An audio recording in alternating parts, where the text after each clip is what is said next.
انسان کے بچے بننا چاہیے اپنی اچھا یہ بات ذہن میں رکھو کہ جب ہم کھانا پینا کم کرتے ہیں نا باڈی احتجاج کرتی ہے, باڈی کو لگتا ہے کمزور ہو گئی. وہ کمزور نہیں ہوتی, وہ آپ کو جو لت پڑی ہوئی ہے نا نشہ, جیسے کوئی چرس چھوڑے گا تو اس کو لگے گا میری جسم میں کمی ہو رہی ہے. بھائی کمی نہیں ہو رہی, تو چرس کا عادی ہے, تھوڑے دن تک چھوڑ دے نارمل ہو جائے گا.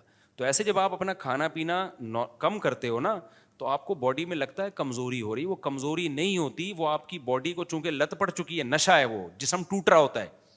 تو 21 دن ماہرین کہتے ہیں کہ کوئی بھی خوراک 21 دن تک کنٹینیو کر لو نا یہ اپنے لائف اسٹائل کو, تو 21 دن میں عادت پڑ جاتی ہے. تو ابھی رمضان آنے والا ہے نا 1.5-2 مہینے بعد, تو رمضان میں ارادہ کر لو اپنی خوراک کو خاندانی بنا دیں گے. سمجھ رہے ہو, بھوکا تو رہ نہیں ہے, تو افطاری میں کنٹرول کر لو, پکوڑے مکوڑے نہ کھاؤ افطاری میں, کھجوریں کھاؤ, زیتون پیو. اب غریب آدمی کے لوگ کہتے ہیں زیتون کہاں سے لائیں؟ بھائی جان تم جو بیکار چیزوں پہ اتنا پیسہ خرچ کر رہے ہو نا, اس میں 4-6 چمچے زیتون کے آ سکتے ہیں, زیتون کے آ سکتے ہیں. آپ غلط چیزوں پہ جو اڑا رہے ہو نا وہ اتنا مسئلہ نہیں پڑتا. تو یہ رمضان میں پیکج بنا لیں کہ یار اپنی خوراک کو کیا کرنا ہے, کنٹرول کر کے ایسے اپنے پیٹ کو کم کرنا ہے. ہمارے نبی کو موٹے پیٹ جو کھانے کی وجہ سے اس سے نفرت تھی. آپ نے ایک یہودی کا تون دیکھی جو کھانے کی وجہ سے, میں بار بار کہہ رہا ہوں, کسی ویسے ہی نیچرلی ہو تو ایک الگ بات ہے. بڑے بڑے بزرگ ہم نے دیکھے ہیں بہت تھوڑا کھاتے ہیں لیکن ان کا پیٹ بڑا ہوا ہے, وہ قدرت کی طرف سے. آپ نے ایک یہودی کی تون دیکھی نا, کھا کھا کے موٹا ہو گیا تھا اتنی لمبی, تو آپ نے فرمایا تو نے کیا تورات میں نہیں پڑھا کہ اللہ کو موٹے پیٹ والے سے نفرت ہے؟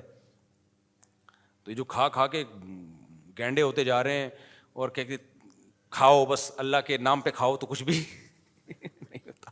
حلال کا کھایا ہوا ہمیشہ لگتا ہے جا کے, اور اللہ کے نام پہ کھاؤ. ابے یہ سب ڈاکٹروں کی باتیں ہیں, جس دن مرنا ہے اس دن مرنا ہے. قبر وہ بات صحیح ہے, جس دن مرنا ہے اس دن مرنا ہے, لیکن تیرے بارے میں اللہ کو پہلے سے پتا تھا کہ یہ ان حماقتوں سے اس دن مرے گا جس دن مرنے کا چانس نہیں تھا. یہ پہلے مرے گا, پہلے سے تقدیر میں اللہ کو تو پتا ہوتا ہے نا, مرے گا تو ٹائم پہ ہی, لیکن تیرا ٹائم ہی اللہ نے کم لکھا ہوا ہے.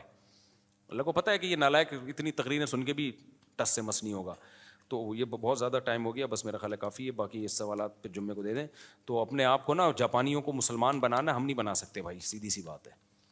نہ جھوٹ اتنا بولتے ہیں, خیانت اتنی, لائنیں توڑ رہے ہیں, اب ان کو تبلیغ کرو گے یار اسلام کی, تو اس لیے تبلیغ والے غیر مسلموں سے زیادہ اس مسلمانوں کو فوکس کر رہے ہیں. پھر تبلیغ میں بھی تو ہم جیسے ہی لوگ لگے ہوئے ہیں نا, ہم جیسے ہی لوگ لگے ہوئے ہیں, وہ پھر تبلیغ کو بھی بدنام کر رہے ہوتے ہیں آڑے ترشے. تو آپ کو تمیز کا انسان نا ایکٹیو چلو تو پتہ چلے کوئی بندہ انسان چل کے جا رہا ہے.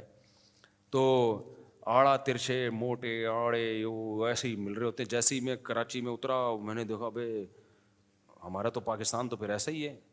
تو جیسے ہی باہر نکلو وہ ادھر پڑا ہوا ہے, کوئی ادھر پڑا ہوا ہے, کوئی بات کیسا کرتا ہے گٹکے والا, دیکھا آپ نے